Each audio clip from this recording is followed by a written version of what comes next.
desastres aéreos no NetGeo.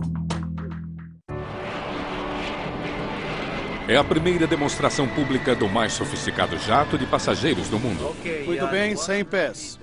100. O Airbus A320 está sendo apresentado ao mundo. Senhoras e senhores, por favor, atenção para a chegada do A320.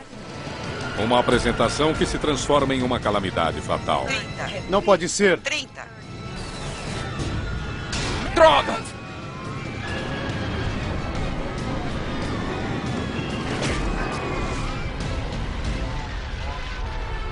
Aquilo não poderia ter ocorrido em pior hora para a Airbus. O acidente foi um grande constrangimento.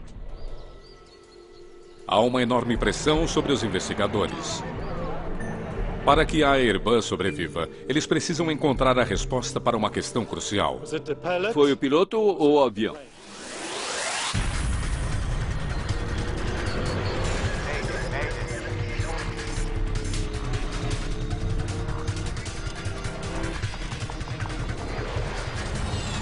Mayday, desastres aéreos. Esta é uma história real baseada em relatórios oficiais e relatos de testemunhas. Piloto versus aeronave. São 2h30 da tarde de 26 de junho de 1988. Um voo fretado em comum se prepara para partir do aeroporto da Basileia-Mulhouse, na França, perto da fronteira suíça. Antigelo. O comandante Michel Asselineau é um dos mais destacados pilotos da Air France. Confirmado. Apesar de ter apenas 44 anos, ele é o chefe de treinamento de pilotos para o mais recente avião da empresa, o Airbus A320. O avião é o terceiro a sair da linha de montagem. O comandante Asselineau pilotou esse avião desde a fábrica em Toulouse apenas 2 dias antes. Eu era responsável pelo lançamento do A320 na Air France. A empresa me usou para promover a aeronave. Eu tinha que fazer discursos e estava constantemente na televisão, nos jornais. Charter Air 296. Permissão para decolar, por favor. O copiloto de Asselineau, Pierre Mazière, também é um piloto veterano da Air France. Ele convidou 2 comissárias que estavam de folga para o passeio nesse voo especial. O A320 deve executar o sobrevoo de baixa altitude em um show aéreo local. Há 130 pessoas a bordo, o que é incomum para um voo de demonstração em um show aéreo. Elas não têm bagagens, e para algumas é a primeira vez em um avião. Há até mesmo crianças como Mariama Barry, de 7 anos, desacompanhadas de seus pais. Após o sobrevoo, elas farão um passeio turístico a Mont Blanc, o pico mais alto da Europa Ocidental. A maioria recebeu suas passagens como brinde promocional de um banco e um jornal local. Jean-Marie Schreiber é um jovem repórter que cobre o lançamento do novo avião. Como jornalista, eu estava entusiasmado por estar no voo, por ter uma chance de ver como as pessoas reagiriam dentro do avião.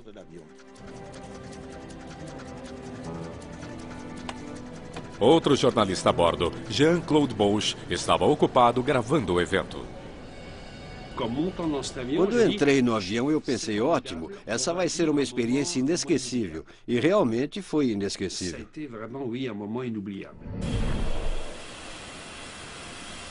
O A320 é o primeiro avião civil a usar fly-by-wire, uma tecnologia de ponta que informatiza os controles de voo. O sistema já tinha sido utilizado principalmente pelos militares. No sistema fly-by-wire, o piloto usa essencialmente o computador, e é o computador que pilota o avião. O fly-by-wire altera a relação entre piloto e avião. Ele dá aos computadores a possibilidade de prevalecer sobre inputs humanos para evitar falha do piloto. O computador de voo do A320 não vai deixar seus operadores humanos fazerem qualquer coisa que considere perigosa. A Airbus tornou-se a primeira fabricante de aviões civis a adotar esta tecnologia. E espera que isso lhe dê uma vantagem sobre sua rival de longa data, a americana Boeing. Nessa primeira apresentação ao público, a Airbus tem muito em jogo. Me diga o que quer em termos de velocidade e altitude. Muito bem, decolagem virando à direita. Seguimos com tranquilidade. Tentamos demonstrar a capacidade da aeronave. Não era verdade que queríamos nos exibir. Queríamos fazer um bom trabalho e tínhamos certeza que iríamos fazê-lo. Ao localizarmos o aeroporto, estendemos os flaps para 3, fazemos a demonstração em 100, baixamos o trem de pouso e você simplesmente o deixa comigo. Eu vou usar o Alpha Max. Já fiz isso umas 20 vezes. Tudo bem. O comandante Celine está planejando uma manobra de tirar o fôlego. Um sobrevoo em baixa altitude com nariz alta em Alpha Max. A velocidade mais lenta em um voo sem que o avião estole. Senhoras e senhores, olá e sejam bem-vindos a bordo do Airbus A320, colocado em serviço há apenas 2 dias. Em breve estaremos decolando para um curto voo de turismo que começará a partir do Habsheim Flying Club e voaremos então ao redor do Mont Blanc. Desejo-lhes uma viagem muito agradável. É isso. ACF 296Q, liberado para decolar. Pista 16. Rolagem iniciada. Decolagem. Parâmetros normais. 100. 100. Já está solicitando subida. Você viu aquilo? Sim, é assim mesmo, eu conheço a coisa. V1. Rotação.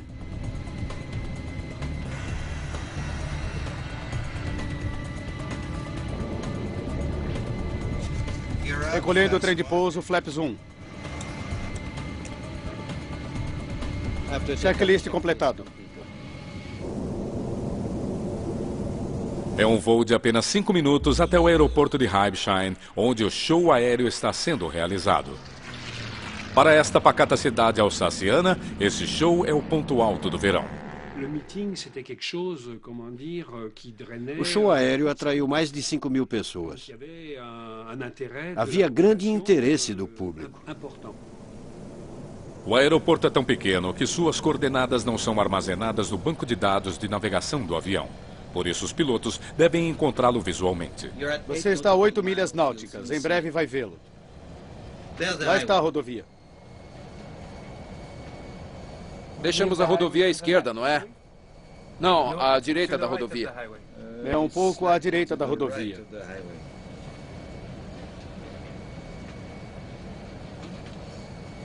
Ali está o aeroporto. Está vendo? Os pilotos localizaram o aeroporto com atraso. Eles terão de se apressar para descer para a altitude prevista para a demonstração do show aéreo. Uma multidão se forma na pista. Aeronave 296, boa tarde. Olá, Habsheim. Estamos começando a ver o aeroporto para a demonstração. Eu os estou vendo. Liberado. O céu está claro. Baixar trem de pouso. Muito bem, vamos a uma baixa altitude. Demonstração em baixa velocidade 296. Entendido. Flaps 2. Quebec, Novembro, Hotel, Habsheim, Fox, Eco 984. Ok. 984. Colocar em 984. Flaps 3. Flaps 3. Ali está o aeroporto, não é? Afirmativo. O voo 296 faz uma curva suave para se alinhar com a pista. Os pilotos devem agora perder mais altitude e velocidade para entrar em posição para a demonstração. Senhoras e senhores, por favor, atenção para a chegada do A320. Muito bem, 100 pés. 100. Cuidado, cuidado. A aeronave está agora na altitude planejada. Para Celine, esta será a parte mais delicada da manobra. Ele deve manter o avião em uma posição estável, com o nariz para cima, mas não muito alto. Olhei para o solo e disse, veja, ele não está com altura suficiente, porque dava para ver a grama pela janela. Tudo bem. Atenção. Desligar a autoaceleração. Ele desativa um dos recursos de segurança para que o computador não acelere o avião que segue lentamente. Somente agora, o comandante Asselineau vê um perigo que ameaça a vida de todos a bordo. No Nat Geo. A demonstração em baixa velocidade do A320 de repente não está ocorrendo como planejado. Há uma floresta no caminho do avião do comandante Asselineau. 30. Decolagem a toda potência. 30. Ele seleciona a configuração de potência mais alta e puxa os controles, esperando que o avião vá para cima. Mas o avião continua caindo. Não pode ser! Droga!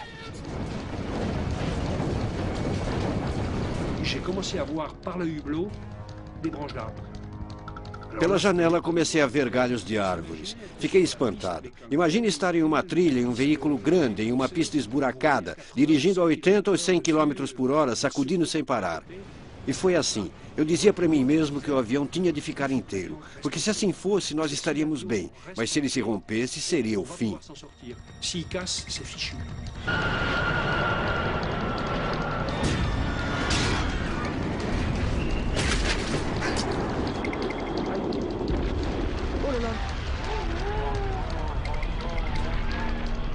Ainda cheia de combustível, a asa direita do jato é cortada. O combustível se inflama imediatamente com o impacto.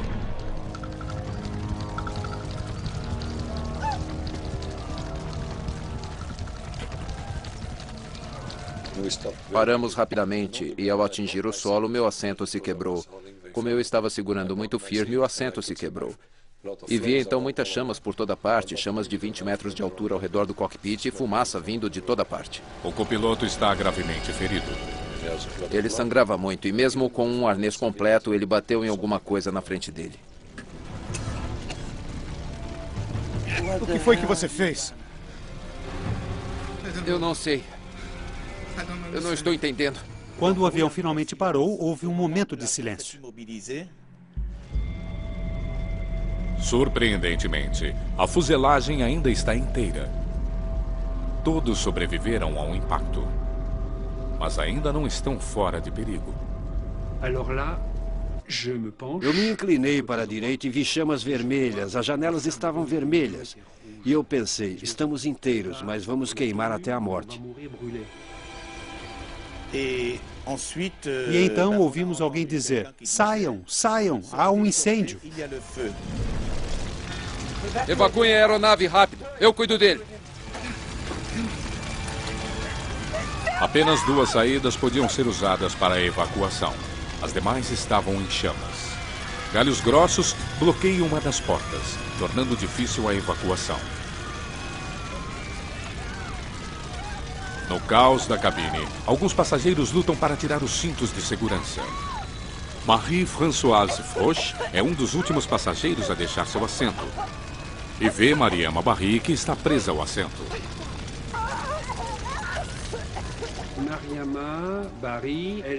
Mariama Barry tinha 7, 8 anos. Com um acidente, as pessoas se empurravam em direção à saída e empurravam as costas dos assentos. O assento havia se dobrado sobre ela e ela ficou presa ali pelo cinto de segurança, sem que ninguém percebesse. Eu vou ajudar você. Mas é tarde demais. Vamos ficar bem. As duas são envolvidas pela fumaça antes que consigam sair do avião. Na cabine, o comandante Asselineau luta para conseguir tirar seu copiloto ferido da aeronave em chamas.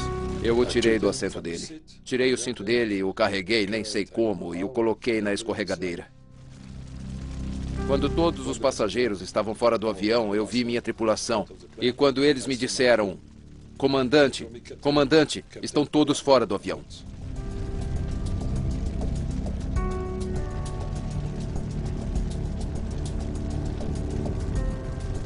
Mal pude acreditar.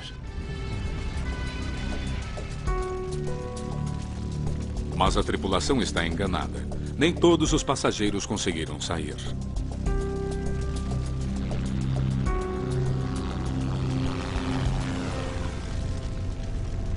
Marie-Françoise Froch, Mariama Barry e um garoto estão mortos.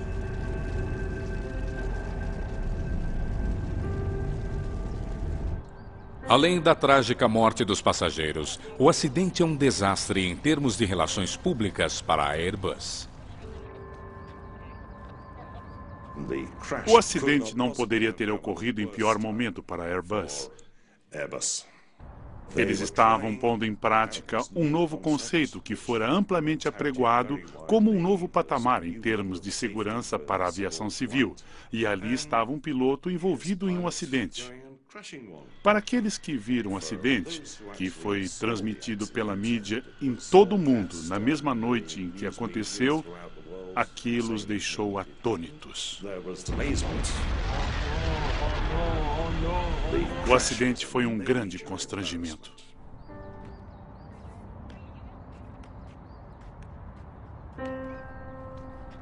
Investigadores da Agência de Investigação de Acidentes da França estão no local do acidente em questão de horas. Eles precisam saber por que esse voo de demonstração terminou em desastre. Eles recuperam os gravadores de dados do avião e de voz da cabine. Claude Bechet será o responsável pela investigação. Teria sido o piloto ou o avião? Precisamos descobrir isso. Assim como os pilotos do voo 296, ele também trabalha para a Air France como comandante. Vamos ao trabalho. O que é incomum para um investigador do Estado. Na época, eu ainda era piloto de avião e estava em Nova York quando o acidente aconteceu. Eles me enviaram um telegrama me pedindo que voltasse a Paris o mais rápido possível. Além dos gravadores do voo, os investigadores têm uma notável peça de evidência a investigar. Um vídeo de alta qualidade do acidente, feito por um cinegrafista francês. Foi a primeira vez que tivemos um vídeo de um acidente. Normalmente, um acidente acontece no meio do nada e ninguém está lá com uma câmera para filmar. O vídeo mostra claramente o avião voando direto para as árvores no final da pista. Ele não parece absolutamente estar subindo.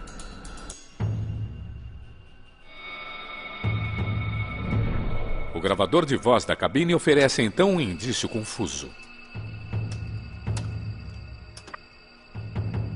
Decolagem a toda potência. 30. 30. Não pode ser. Droga! Está claro que a tripulação não tinha ideia de que havia um obstáculo no final da pista.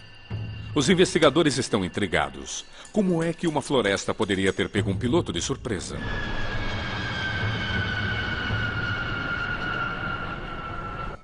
Bechet convoca o comandante Asselineau para interrogatório sobre o voo baixo em Rapsheim. Eles precisam saber qual era o plano dele. Minha intenção era realizar um sobrevoo em baixa velocidade. Como piloto qualificado do A320, Claude Bechet está familiarizado com as características do avião. Desaceleramos sobre a pista e passamos para Alpha Max. Muito bem. Ele não vê nada de errado com o plano do comandante Asselineau. Não foi ruim. Fazer uma passagem lenta foi algo bem planejado. E ele me pareceu muito aberto, disposto a ajudar e a trabalhar com a comissão de inquérito. Investigadores voltam sua atenção à maneira como a Air France preparou a tripulação do voo para o show aéreo. Eles descobrem um memorando que define as regras para todos os voos nesses shows. O que chama a atenção dos investigadores é a altitude mínima que a Air France havia selecionado para demonstrações em voos baixos, 100 pés. Isso violava a legislação federal. Na verdade, ele deveria ficar em 500 pés. Mas havia, na época, uma tendência de os pilotos que faziam shows aéreos como aquele voarem um pouco abaixo disso. E, às vezes, muito mais abaixo. Agora, o investigador-chefe Claude Bechet quer saber se houve quaisquer outros erros no planejamento do voo.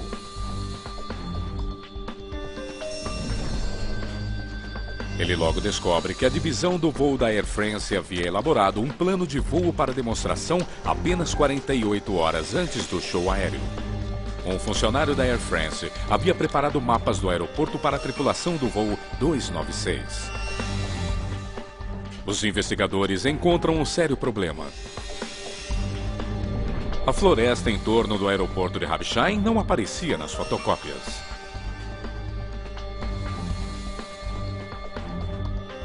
O funcionário que tinha reunido o pacote de voo não tivera a oportunidade de discutir o plano com a tripulação.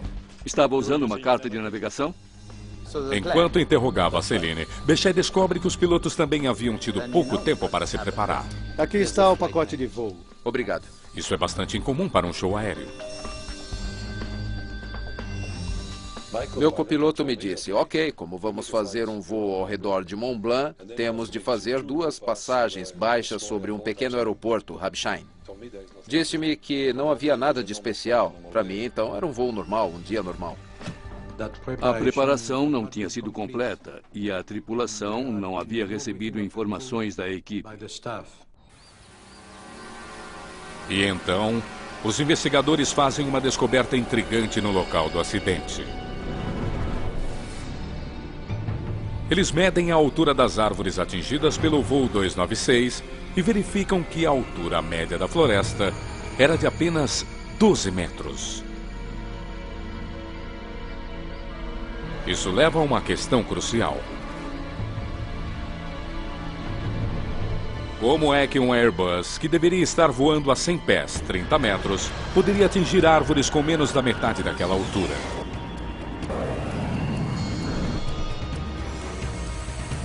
Fica claro para os investigadores que o voo 296 se desviara fatalmente de seu plano de voo original, perdendo a altitude antes de mergulhar em uma floresta. Mas apenas os dados da caixa preta podem ajudá-los a entender como e por que isso tinha acontecido. Informações do gravador de dados do voo do A320 são recuperadas poucas horas depois do acidente. O dispositivo registra informações sobre 200 funções da aeronave, traçando um quadro detalhado de como o voo 296 operava nos minutos finais de seu percurso. Não pode ser! Pudemos reconstruir todo o acidente. Pudemos estar com a tripulação quando o acidente aconteceu.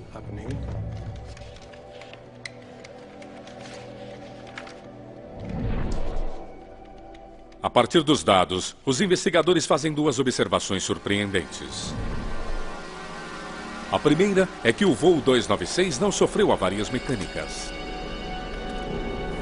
A segunda é que o A320 seguiu uma trajetória de voo muito diferente daquela que o comandante Céline havia planejado. Em vez de manter velocidade e altitude estáveis, o voo 296 tinha diminuído de velocidade e perder altitude quando fazia a demonstração. Enquanto o A320 passava pelo aeroporto Habsheim, sua velocidade caiu para apenas 112 nós, quase a velocidade mais lenta que um A320 consegue voar. A desaceleração do avião foi tão dramática que chega a ser visível até mesmo no vídeo. Michel Asselineau era um dos melhores pilotos da Air France. Claude Bechet tem dificuldades para entender como ele poderia ter conduzido de forma equivocada um voo tão divulgado. Pressionado, Asselineau explica como o problema começou. Estava usando uma carta de navegação? Sim, tivemos dificuldade em localizar o aeroporto. Deixamos a rodovia à esquerda, não é? Não, à direita da rodovia. É um pouco à direita da rodovia. Ali está o aeroporto, está vendo? Eles viram o aeroporto tarde demais. E quando o viram, reduziram a potência e desceram. Eles se apressaram a descer para ficar em posição para a demonstração. E ainda estavam diminuindo a velocidade quando chegaram ao aeroporto. Ali está o aeroporto, não é? Afirmativo. Mas então surgiu outro problema. Os espectadores estavam em uma pista diferente daquela para a qual a tripulação estava se dirigindo. Os aéreos, no Nat Geo. A tripulação do voo 296 da Air France está mal preparada para o voo de demonstração.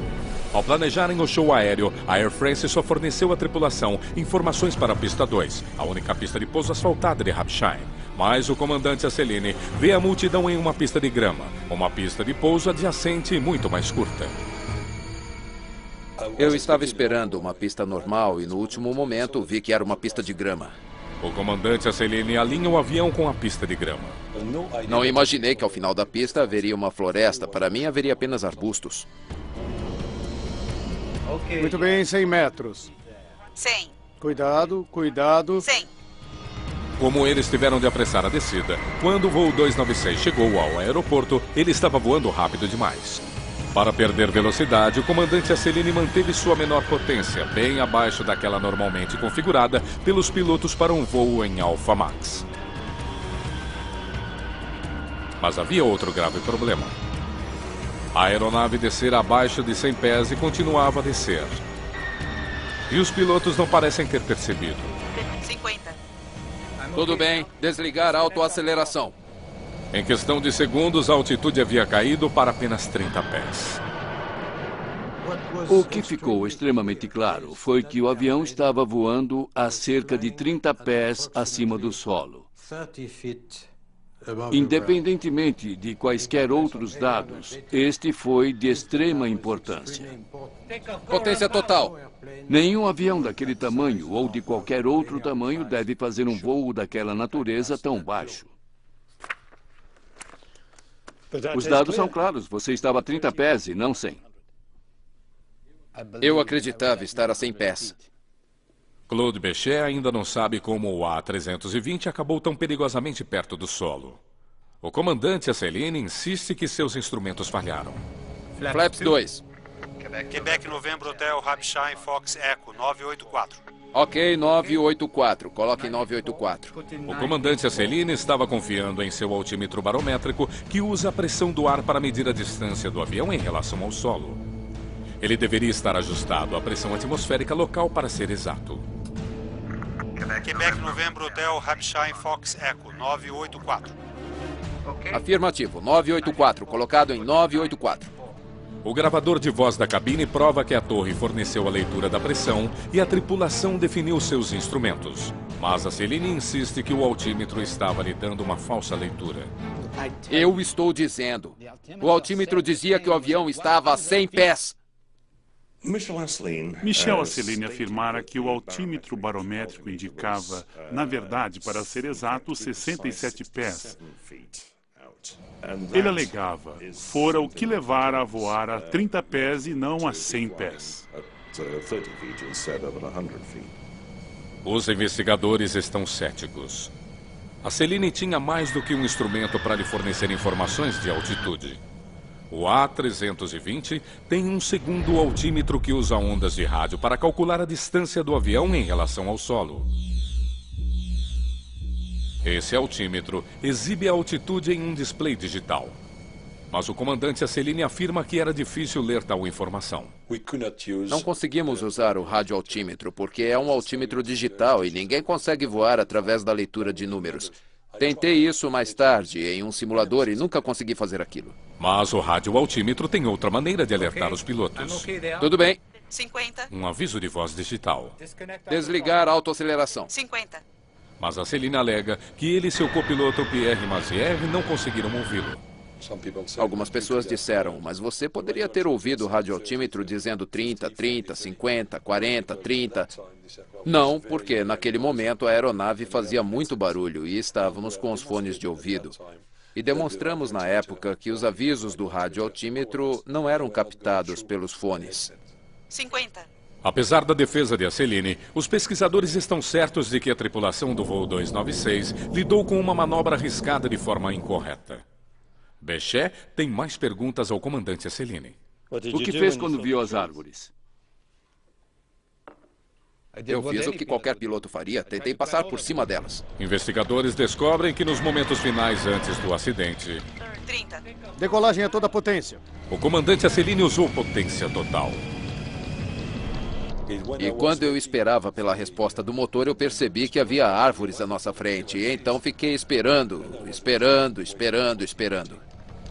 Mas ele afirma que os motores não responderam.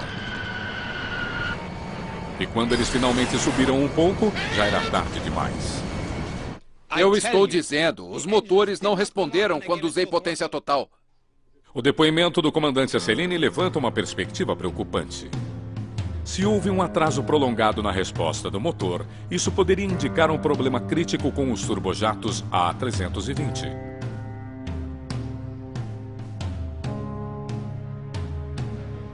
O comandante Asselini está convencido de que os motores não responderam de forma suficientemente rápida nos segundos finais do voo.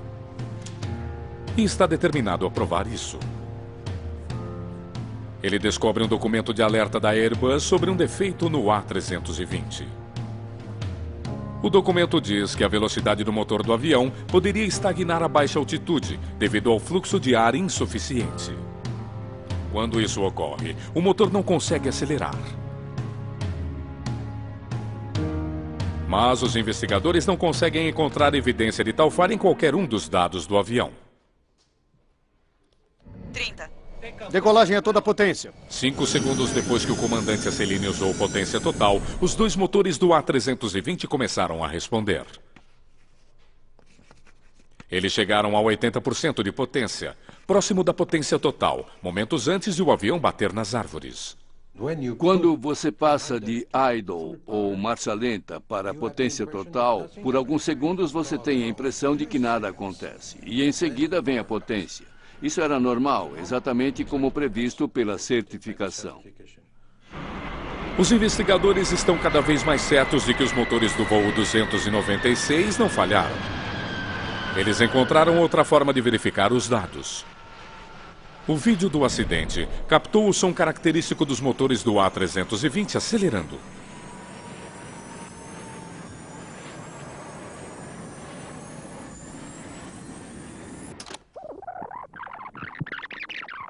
Ao estudarem aquele som, os engenheiros conseguem determinar a energia que os motores estavam gerando nos segundos finais antes do acidente. Conseguimos comparar a rotação dos motores a partir daquele filme e do gravador de dados do voo. Não havia nada de errado com os motores, com nenhum dos dois motores. Por quê? Estou tentando ser neutro. O investigador-chefe Claude Bechet tem outra dor de cabeça. O comandante Asselini está convencido de que há uma conspiração contra ele e interrompe toda a cooperação com a investigação. Muito bem. Tentei colaborar com a comissão de inquérito, mas fiquei desconfiado. A cada semana a imprensa dizia que o avião estava bom, que não tinha nada, que fora o erro do piloto. Em minha opinião, aquilo tudo estava encobrindo alguma coisa. O comandante Asselini começa uma campanha para desafiar a investigação francesa. Ele aparece na televisão britânica e faz uma afirmação dramática. Quando puxei o manche para cima, os controles de voo do avião o mandaram para baixo. Em qualquer aeronave, se você puxa o manche para cima, o avião vai para cima e não para baixo. Mas não foi o que aconteceu com aquele avião. Por quê? Essa é uma boa pergunta. Suas acusações vão ao cerne das dúvidas sobre a aeronave. O sistema fly-by-wire do Airbus tinha dado muito controle aos computadores do A320. As alegações de Asselini de que o avião não seguira suas instruções são sustentadas pelos dados do gravador de dados do voo do avião. A caixa preta registrara cada movimento do piloto em relação ao side stick. E mostra que, segundos antes do acidente, o comandante Asselini o puxou para trás para levar o nariz do avião para cima. Investigadores verificam o que o avião fez em resposta a isso e fazem uma descoberta desconcertante. Ele está dizendo a verdade, o profundor desceu. Nos últimos segundos antes do acidente, os pilotos tentaram desesperadamente levar o avião para cima. O side stick controla o profundor do avião. Puxá-lo para trás deveria levar o profundor para cima, fazendo o avião subir. 30. Mas não foi isso que aconteceu neste voo.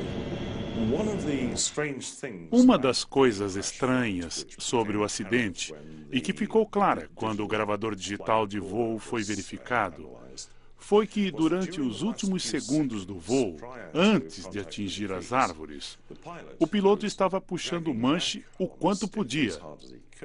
Mas as superfícies de voo estavam se movimentando para colocar o nariz para baixo. O comandante Asselineau acredita que a descida do avião provocou uma resposta automática dos computadores de voo. Asselineau, inadvertidamente, levou seu avião para 30 pés do solo com seu trem de pouso descido e os flaps estendidos. Investigadores querem saber se o computador do avião considerou que Asselineau estava pousando e iniciou as etapas necessárias para isso. Quando o avião ficou nivelado com a pista, ele voou sobre um pequeno agrupamento de árvores, o que levou a altitude radar momentaneamente para menos de 30 pés. Aquilo teria sido o suficiente para acionar o sistema de controle de voo para que entrasse no modo de aterrissagem. É possível que, embora o comandante Asselineau estivesse controlando o avião, o computador tenha levado o nariz do avião para baixo para a aterrissagem.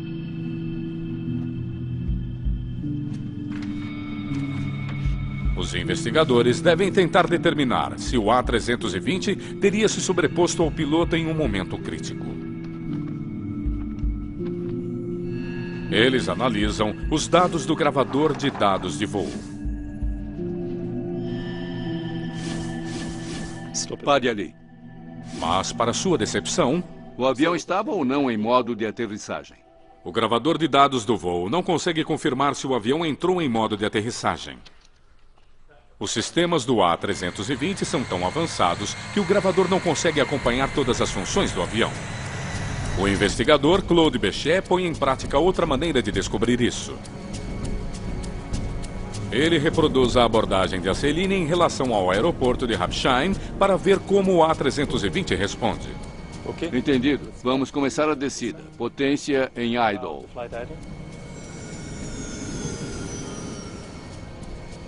Agora coloque em Alpha Max. Isso, suavemente. Reproduzimos o acidente, mas na pista de pouso maior, em Toulouse. Altitude 40 pés. 35 pés. Reproduzimos o acidente exatamente como ocorreu. O plano de Bechet é descer para 30 pés como o A320 de Asselineau. Agora puxe suavemente para estabilizar. Mantenha assim.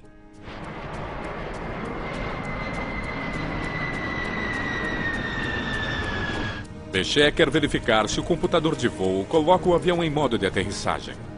Potência total agora.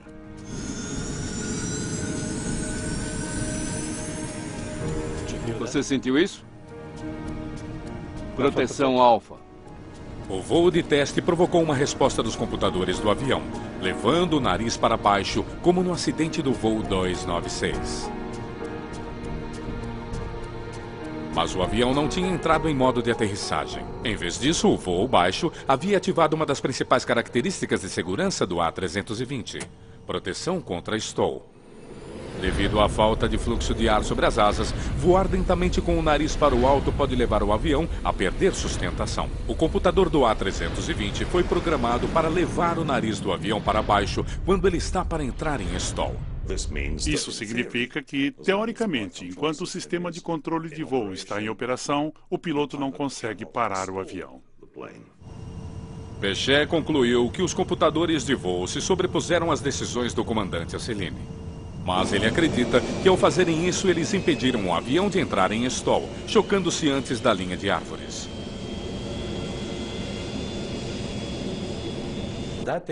O avião não entrou em stall e, digamos, pousou nas árvores. O inquérito sobre o acidente de Rapsheim está chegando ao fim. Claude Bechet se prepara para entregar o seu veredito. A conclusão do meu relatório foi que o avião estava muito baixo, muito lento e sem potência suficiente. Relatório final.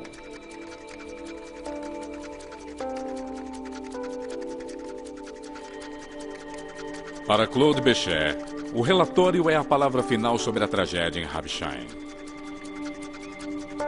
O caso, porém, está longe de terminar. O sistema judiciário francês decide pelo julgamento do comandante Asselineau. Ele é acusado de homicídio culposo na morte de 3 passageiros e enfrenta a perspectiva de uma longa sentença de prisão. Entretanto, o comandante Asselineau acredita ter encontrado provas que o inocentam. Ele está convencido de que havia uma conspiração para violar as caixas pretas do avião, para esconder problemas com a tecnologia fly-by-wire do A320. Houve uma tentativa de encobrir fatos com gravações falsas. Esse é o primeiro ponto. O segundo ponto é que o conteúdo dos gravadores foi alterado. Segundo Asselineau, tudo começou no local do acidente. Um funcionário da Direção-Geral da Aviação Civil da França é fotografado carregando os gravadores do voo do A320. Aquelas mesmas caixas pretas são apresentadas como evidência no julgamento de Asselineau. Mas, inexplicavelmente, elas parecem ser diferentes. Eu tive a chance de ver as caixas pretas apresentadas no tribunal. Mas quando as vi, elas eram caixas antigas, cheias de arranhões, sujas, com tinta descascando. Eu pensei, espere, estas não podem ser as caixas do acidente. O avião era novo. Essas não são as caixas corretas. O comandante Asselineau contrata um instituto de criminalística da Suíça para comparar as duas fotografias. A conclusão: os gravadores não são os mesmos que os do voo. Desastres aéreos, no Nat Geo. O comandante Michel Asselineau declara que a caixa preta de seu voo fora adulterada.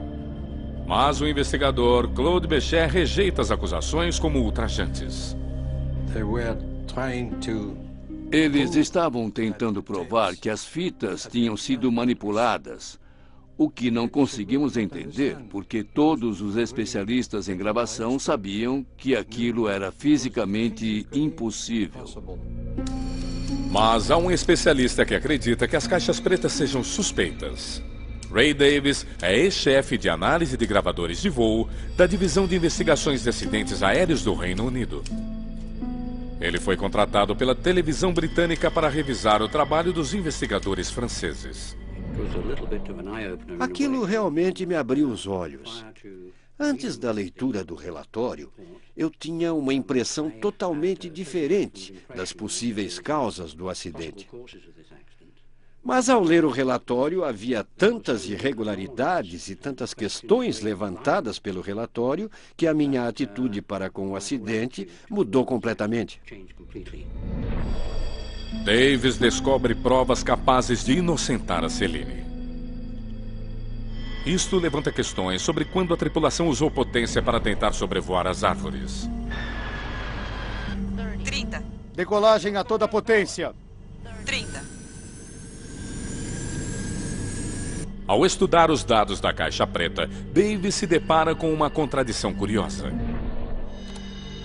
Investigadores franceses haviam sincronizado as caixas pretas com uma transcrição de comunicação do controle do tráfego aéreo. Davis analisa a última conversa que os pilotos tiveram com a torre antes do acidente. Ok, 984. Coloquem 984.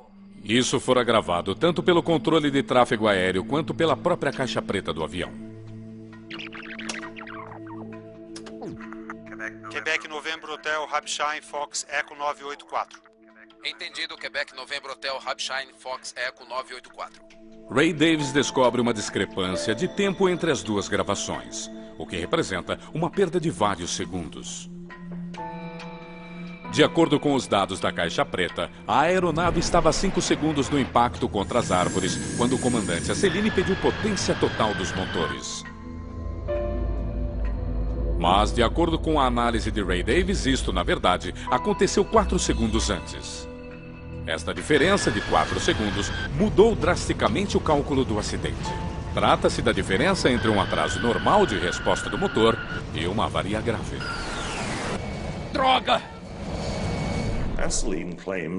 Asselineau alega que, naquele momento, o atraso foi maior do que ele esperava. E dependendo do lado da história em que você estiver, se o atraso foi ou não de 4 segundos na gravação digital de dados do voo,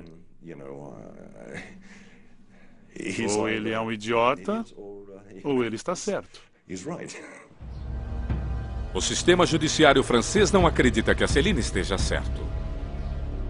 Após vários recursos, Michel Asselineau é condenado por homicídio culposo e condenado a 10 meses de prisão. Ainda assim, a controvérsia sobre as caixas pretas e os 4 segundos desaparecidos continua.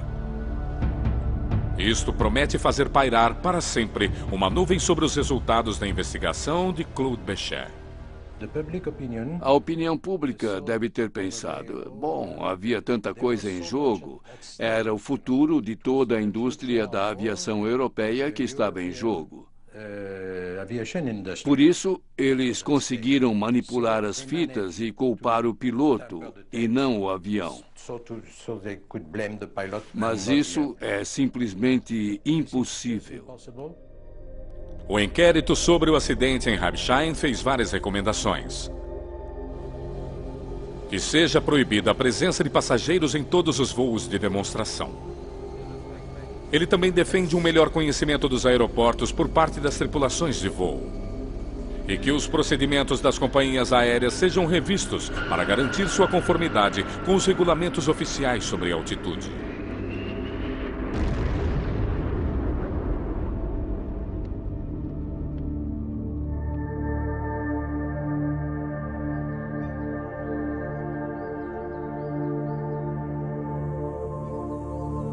Michel Asselineau voltou para uma carreira como professor e inventor na indústria da aviação. Ele continua a apelar contra sua condenação e dedica grande parte de sua vida para limpar seu nome. A tragédia em Habsheim teria pouco impacto sobre a Airbus. O A320 se tornaria uma das aeronaves de maior sucesso comercial da história, vendendo mais de 750 aviões em seus primeiros 10 anos. E a tecnologia fly-by-wire seria adotada com segurança por uma nova geração de aeronaves de passageiros. Versão